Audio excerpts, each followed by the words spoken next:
Vaping Casual here with paintthemoon.org, here with George from DynaVap.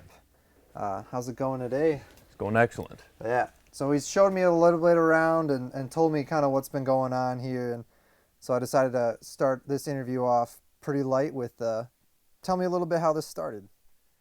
Well, it was a while back. I was having some discussions, kind of looking at the market, and really trying to understand why the vaporizer market was what it was.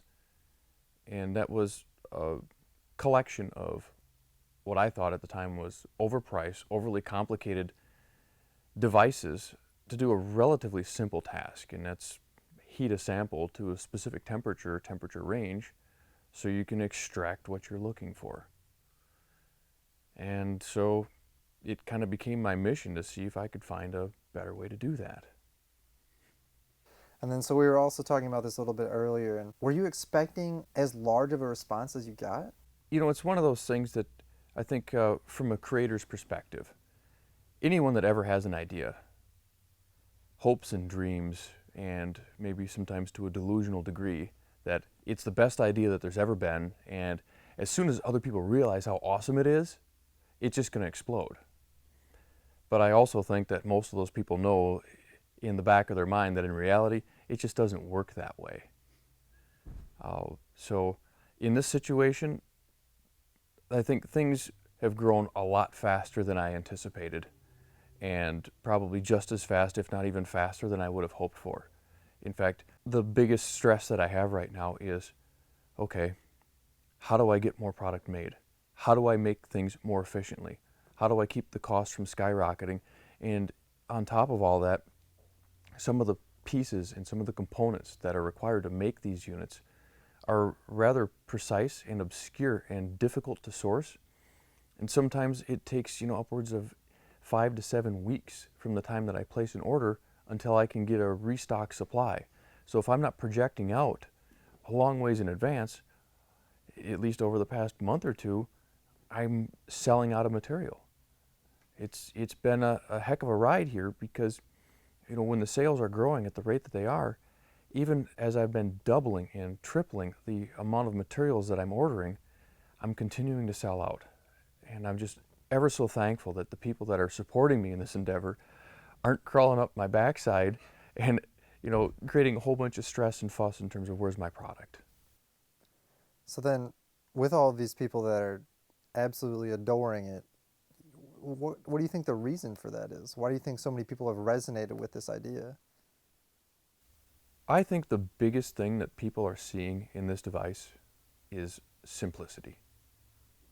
I truly feel that with the advent of technology, it has become so easy to make things way more complicated than they need to be, that people are just getting tired of having to turn dials and push buttons and hold this button down for this long and then turn this to get all of the different settings and things like you're trying to achieve, when the reality is all you need to do is hold your heat source on for another second.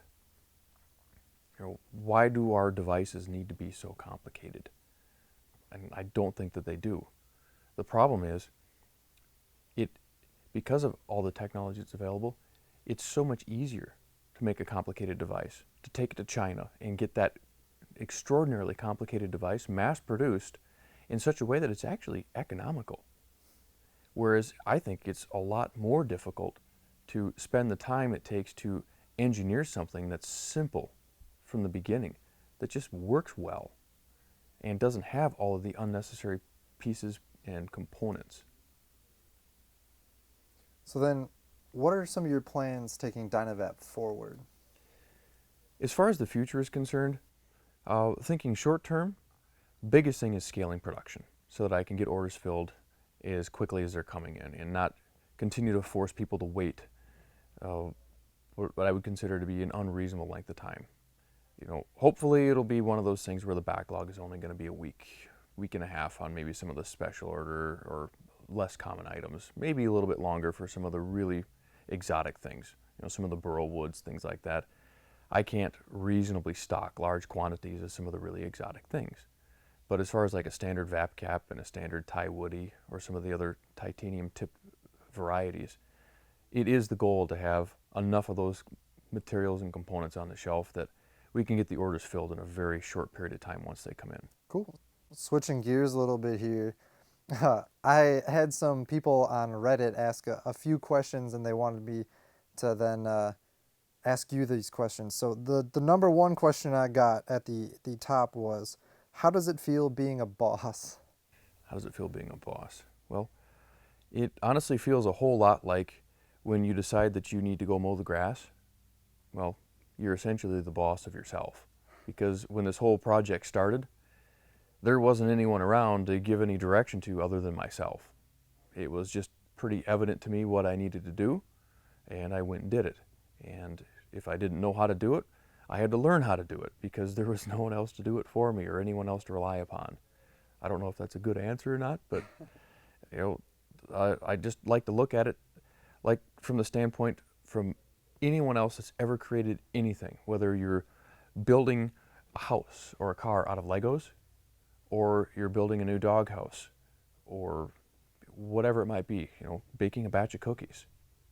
You know, when you distill down something that you're making into each of the individual tasks, there's not a lot to it. The challenge is getting everything put together in the right order and being able to plan and project everything out in front of you to make sure that all the pieces come together in the right way. And then there was another question, just kind of going down from top to bottom here, and someone asked if there's ever going to be a larger version, less portable version for almost home use only. It's certainly in the works, and I think the modularity of the design lends itself very well to things like this. For example, by completely removing the heat source from the vaporizer, now we can utilize almost any heat source imaginable, you know, from a candle to a torch lighter to a Bic lighter, a Zippo, or a stick out of the campfire. They all work, and they all work with consistent results. We can also make a desktop unit with an electric heat source. You plug it into the wall, and now you can still retain that simple size form factor, right? For example, take this. I can still use this, same one that I can, you know, totally put in my hand, put in my pocket. I can put it in a desktop unit until I hear it click, and I still don't have the hoses and the cords and the complexity and the weight and all of the other things that I would have in a self-contained battery-powered portable unit, or having that hose from the desktop unit, or a bag from a desktop unit. I've got everything I need right here. So, bigger version, bigger heat supply maybe. Bigger version of this, well, it's totally possible because, again, because of the modular design, there's no reason why I can't make, say, a larger capacity tip. Holds a little bit more, and there's no reason why that larger capacity tip can't integrate right onto the same device, so all of the other pieces and parts are still usable and interchangeable. And then some of the people that live potentially across the pond are all in different pockets of the world. We're asking with variable excitement of if there's any potential for any overseas selling. Well, good question. Last time I checked, the VapCap has now been sold to 39 countries. So it's getting there. In fact, every time a new country joins the list, it's a happy day for me to think that, well, there's another one.